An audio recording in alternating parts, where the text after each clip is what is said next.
The concept of time travel was first popularized by the famous writer H.G. Wells in 1895 in his popular novel, which was simply titled The Time Machine.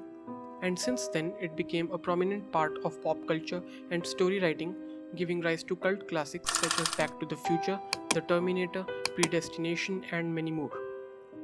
However, this way of story writing turned out to be a double edged sword.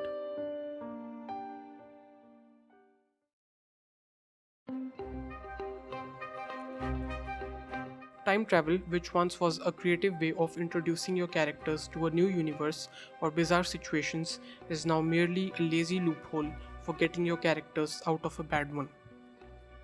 Take Avengers Infinity War for example, which was somewhat better than other MCU movies from the perspective of someone who never read the original Marvel comics.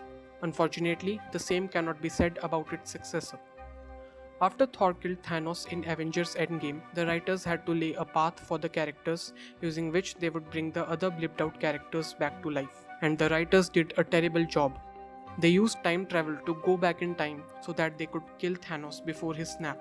Not only did this make the events predictable and boring, but also the storyline paradoxical and full of plot holes. Having said that, let's expand a little more on the boring part.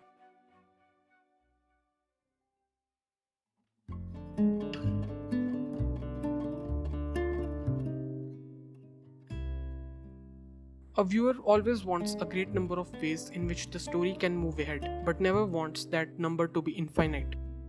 With concepts such as time travel and multiverse incorporated into a cinematic universe, nothing is absolute. Anything and everything can be reversed, fixed, or played out differently. Captain America can be brought back, and Iron Man can rise from the dead. You did not like how a particular arc got played out? No worries. In an alternate universe, things turned out just the way you wanted them to.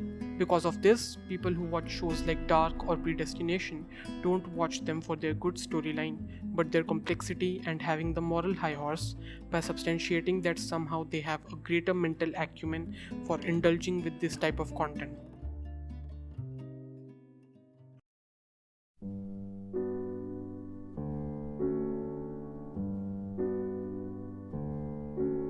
But does my criticism mean that no movies can be made about time travel or the multiverse? No. Problems like these can be easily avoided by setting the rules early. An epitome of this rule can be the Japanese animation series Deathnote. The viewers are introduced to the main laws that govern the Deathnote universe in the first couple of episodes. Or another example could be the shonen anime Fullmetal Alchemist Brotherhood. In this universe, alchemy is possible, and this is made known to the viewers early on in the series. Throughout the series, the characters never bend the laws of that universe or randomly reveal a new one just for the convenience of the protagonist.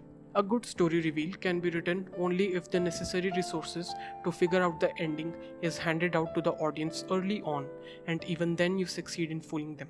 This obviously can have some undesirable effects, such as in the show Erased, where the final reveal becomes too predictable. But in the end, of course, it all comes down to the art of good storytelling.